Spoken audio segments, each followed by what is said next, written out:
The sole reason for the entire federal government being shut down now, the sole reason for all the American people suffering all this pain and hardship is because of the fear of political retribution from the far left activists who run the Democrat Party. That is the motivation for the shutdown.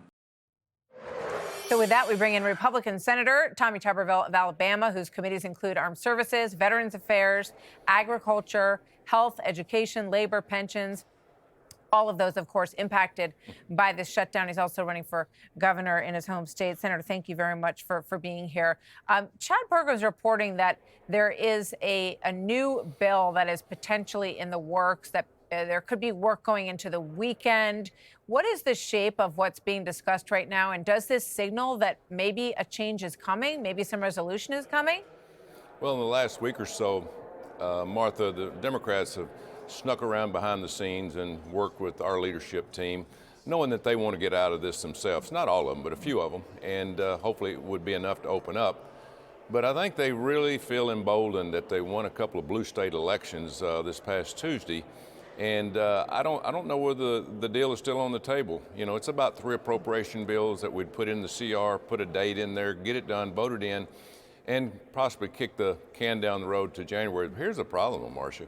These people feel empowered on the Democratic side. They can't control President Trump, but they think they can control the United States Senate. And that's the reason, as President Trump had us in the White House yesterday for breakfast, he said, if you don't bust the filibuster, we won't get anything else done. There's going to be more closures. So we got to make a decision on our side. I'm all for going to 51. Now, I was totally against it until I saw really how this place works. And I've been up here 5 years, and there's not going to be anything done if we don't do something about this filibuster, pass it up, and let's go and just kick the Democrats to the side and get something done for the American people. They are suffering. Yeah, it's very interesting because I know that you were actively working to preserve the filibuster. Right. But now, as you just outlined for us, you've changed your mind on that. But it seems like roughly the same number of Republican senators are preserving the filibuster, including the Majority Leader John Thune, as you have Democrats on the other side who are not willing to vote for this CR. So is this going to become a battle over the filibuster and the CR in equal numbers, or do you think that you can actually persuade others to get rid of the filibuster, which the president clearly wants?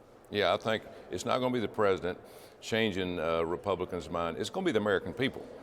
They're the ones suffering. My staff up here, they can't pay their child care bills. They can't pay their mortgages. It's very expensive living in Washington, D.C., as you well know. So we are putting American people in a situation where they can't afford to go through. Now, again, as I said, this is what, 35, 36 days. There's going to be another one coming, and it's going to shut down again. We got to make up our mind as Republicans. We're going to take advantage of President Trump and the House and run this country the way we should, or are we going to let these crazy Democrats take over and decide what's going to happen in this country? Because they would run the country in the ground if you'd let them, but we're not going to let them. Hopefully we come to our senses. So 2 things come to mind. Do you think that John Thune, Leader Thune, Senator, is persuadable on the filibuster? Oh, I think that's up to him. I'm just speaking for myself. There's 53 of us. I think if President Trump really gets involved more and more like we did the other morning at breakfast, there's 4 or 5 that probably would just be holding out to the end. But again, the American people are going to make this decision. If they start protesting and going out and say, listen, we know the Democrats are not going to do this, but the American people need to understand we voted for President Trump.